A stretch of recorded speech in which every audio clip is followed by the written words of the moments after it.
Eh bien bonjour à tous les potos, c'est Wolf, on se retrouve aujourd'hui pour une nouvelle vidéo.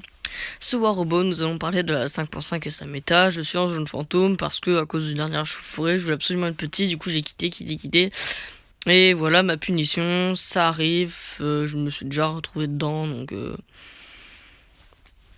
je sais comment m'en sortir. Je ferai peut-être une vidéo de la LPQ, donc la Low Priority Queue, la zone fantôme, en description dans une prochaine vidéo. Enfin bref, là on est là pour parler de la nouvelle mise à jour, la 5.5. Alors il y a eu donc le nouvel événement d'Halloween, avec donc les 3 nouvelles armes, le Prime, le Cryo et le Glacier, qui sont des armes qui sont, on va dire, directement copiées de leur camp. Et... de leur camp. Et je vais arriver. De leur camp, de la Pinata et de l'Exodus, étant donné que c'est les mêmes armes, bien que je trouve que le Cryo soit la meilleure, étant donné qu'elle a plus de DPS que leur camp, même sans les 20% de dégâts, alors que la Pinata et le Glacier font moins de dégâts que l'Exodus et la Pinata. Je trouve ça correct que le Glacier fasse peut-être moins de dégâts, ou peut-être pareil avec les 20% de dégâts en plus, je n'ai pas testé le Glacier. Mais le fait que le Prime quand même soit apparemment moins efficace que la Pinata, c'est dommage parce que la Pinata c'est une arme que tu as très facilement comparé au Prime, que là jusqu'à présent tu peux avoir que dans tout simplement l'événement, et donc c'est une arme qui est très compliquée à avoir pour le moment. Et puis après quand elle sera sortie dans votre shop, simplement je pense aux zones composants parce que ce serait une nouvelle arme et que du coup voilà quoi. Je trouve ça dommage quand même à côté de la Pinata que... Après, je pense pas que le Prime Cam soit une arme dont on se serait servi énormément. Je parle plutôt, je pense, du Cryo, les Ares, même malgré Quantum Radar, Cryo Halo, qui vont donc arriver, ce qui laisse plus de temps du coup à Halo de lockdown l'ennemi, ce qui va faire également énormément de dégâts. Ensuite...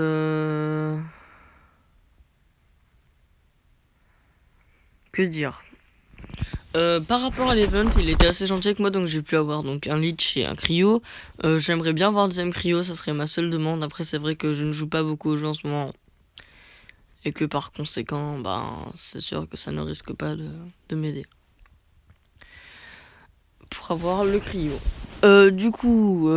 Parlons du coup maintenant donc de la méta. Alors par rapport à la méta, étant donné que le Shieldbreaker est arrivé, qui est un module, il y a 2 clans. Est-ce que le Shieldbreaker est bien, pas bien? J'en parlerai plus tard. De mon côté, je trouve qu'il est pas bien. Il est pas non plus très nul, mais je trouve que c'est quand même à part le Fashift, je trouve que c'est quand même le pire module. Le Fashift, je le critique pas parce que c'est nul, hein, parce que c'est vraiment trop fort. Je vais en parler d'ailleurs plus tard. En tout cas. Donc du coup la méta, étant donné que Coach Shieldbreaker, le nombre tout court de Ares de parties s'est diminué presque de 3 voire 4 donc le nombre d'Ares est divisé de 3 voire 4 par partie. On voit beaucoup moins de Ares.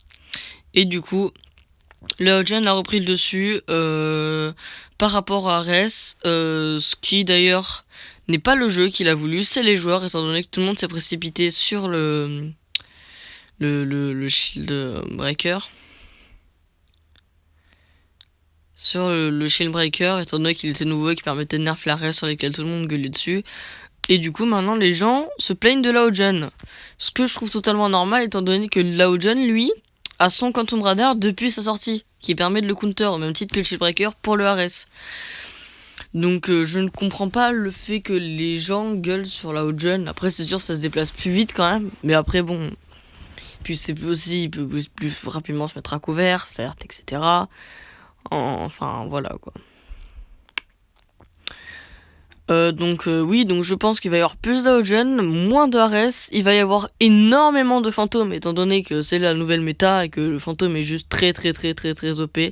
Pourquoi? Parce qu'il a des Halo Corona, il te lock, il te fait énormément de dégâts, puis il s'en va comme si de rien n'était. Et si t'arrives malheureusement pour lui à le lock, il se TP, puis il a plus rien. Parce que d'ailleurs, le fantôme était plutôt équilibré avant du fait qu'il avait pas enfin, il avait pas du tout de vie. Et par conséquent, il pouvait mourir quand même très rapidement, donc il fallait être très très très attentif avec le fantôme. Mais maintenant, il a pris un gros buff, et du coup, presque 20 000 PV, ce qui est énorme, et du coup, il est devenu très très fort et facilement très dans la méta. Ensuite, donc, par rapport aux piocheurs et aux blitz, donc, qui sont un peu méta depuis les pilotes, mais je pense qu'on va plus en voir étant donné qu'il y a moins de RS. Les piocheurs et les blitz, donc, qui ont la fameuse capacité de pilote, qui récupèrent leur capacité quand ils ont en dessous de 50% de vie. Ce qui est très fort, étant donné que ça permet du coup, par exemple, de faire un mid-life à quelqu'un sans prendre de dégâts. Enfin, il y a plus moyen, en gros, sans Quantum Radar, de 1v1 un piocheur, étant donné que tu arriveras à le mettre mid-life au max. Et après, il te tuera, étant donné qu'un piocheur Gust ou Halo, soyons d'accord, ça fait très très mal. Et voilà. Donc, bon. Après, c'est toujours à voir, hein, mais je pense que ce sont des robots qui vont entrer dans la méta encore plus qu'avant, bien qu'ils étaient déjà quand même pas mal méta et qu'ils étaient très très très OP et que tout le monde criait quand le nerf, ce que pour le coup je comprends parce qu'on en voit déjà en expert des robots comme ça, et c'est vrai que c'est très très très chiant, que tu peux rien faire contre. Enfin, c'est comme si le RS en dessous de 50% de vie récupérait sa capacité, enfin ça n'a aucun sens, c'est trop fort.